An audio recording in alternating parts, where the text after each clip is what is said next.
He stood on the metro platform, his red MAGA hat a bold statement that drew glares and whispers from every corner. An FBI agent, convinced he was a threat, cornered him in front of a growing crowd, demanding proof of his innocence. What she didn't realize was that the man she humiliated had the power to change her career with a single phone call. What happened next would turn the entire station into a stage for a shocking revelation. The Washington, D.C. metro station buzzed with its usual cacophony of rushing commuters, the screech of trains arriving and departing, and muffled conversations bouncing off tiled walls.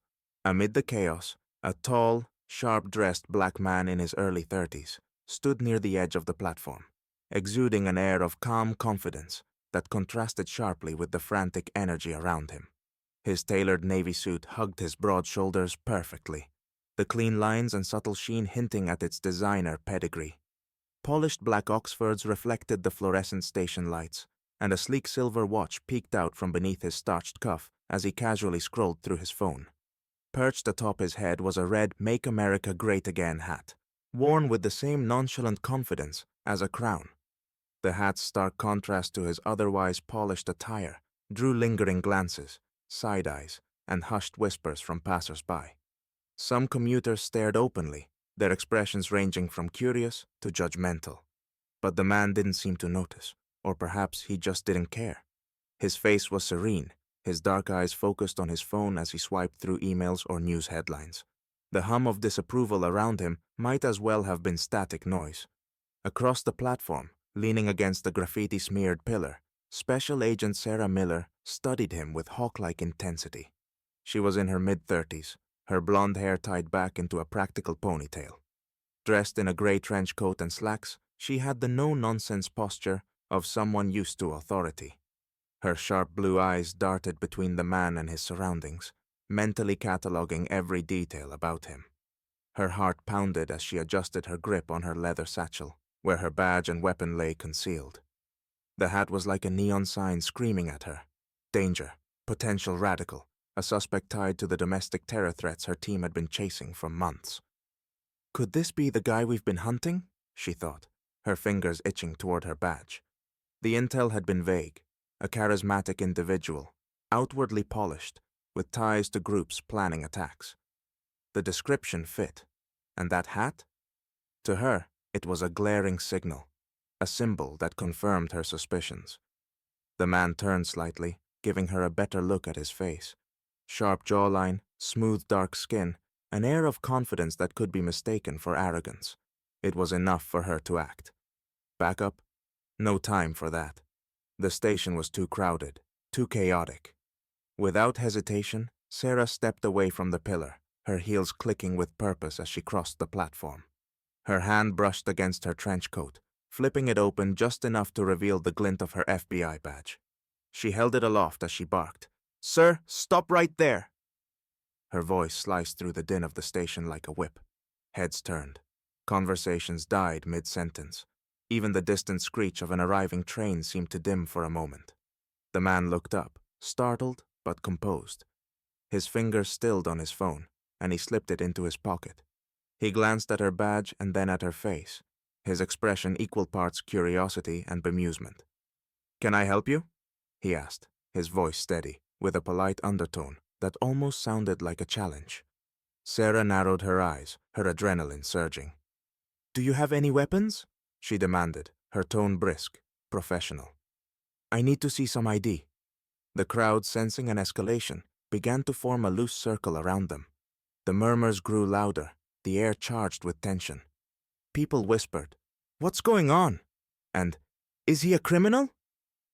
Phones were discreetly raised, cameras already recording. The man raised his hands slightly, palms outward, a universal gesture of compliance.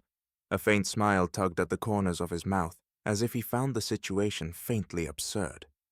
"I think you've got the wrong guy," he said, his voice measured, calm, yet with a trace of amusement. But Sarah wasn't laughing. Her hand hovered near the firearm at her hip, ready for any sudden movement. Her instincts screamed that she had the right man. The hat, the confidence, the look, it all added up. The crowd held its collective breath as the standoff continued, the tension palpable, the stakes unclear to everyone but Sarah. Yet, behind his calm exterior, the man's sharp eyes hinted at something unspoken, as if he knew a secret no one else in the station did. "Step aside," Sarah snaps, motioning toward the cold, tiled wall with an assertive gesture. Her voice is sharp, commanding, the kind that brooks no argument. The man, still radiating calm, steps to the side without a word, his tall frame exuding quiet composure. The sleek leather briefcase in his hand swings slightly as he moves, the fine stitching catching the fluorescent light. "Let me see your bag," she demands, pointing at the briefcase. "Of course," he says smoothly, setting it down with deliberate care, his movements slow and precise.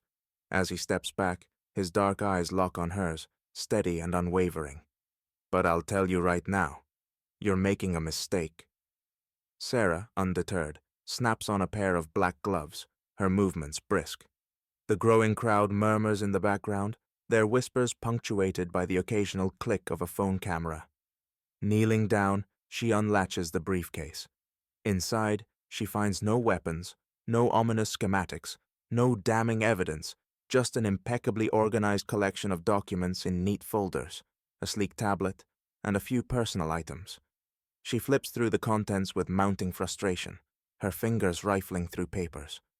"Where were you headed?" she demands, not looking up. "To a meeting," he replies simply, the barest trace of irritation creeping into his otherwise calm voice. The crowd grows louder now. A voice calls out, "Leave the guy alone!" Sarah doesn't flinch. Her fingers stop abruptly on a folder stamped with bold letters. Presidential Advisory Council. Top secret. Her brow furrows. "What's this?" The man's expression hardens, his tone gaining an edge. "Exactly what it says. If you keep digging, you'll have to answer to someone a lot higher up than me." Sarah hesitates, her hand faltering. For the first time, uncertainty flickers in her eyes, but she forces herself to recover, gripping her radio. "I'm calling this in," she mutters, the weight of the situation beginning to dawn on her. As Sarah radios her team, the man pulls out his phone. With a few quick taps, he makes a call. "Hey, it's me," he says. "We've got a situation at the metro station. Can you get someone down here?" Sarah glares at him. "Who are you calling?" "You'll find out soon enough," he says, his confidence growing. Minutes later, 2 black SUVs screech to a halt outside the station. Out step several men in dark suits with earpieces. The crowd parts as they approach, and one of them flashes a badge at Sarah. "Agent Miller, stand down," the man orders. "What?" she sputters. "This man is a suspect." The suited man shakes his head. "That suspect is Charles Grant, senior advisor to the President of the United States, and you've just made a very big mistake." Sarah's face drains of color as she processes the words. The man in the MAGA hat, Charles Grant, folds his arms and smirks. Sarah stumbles over her words.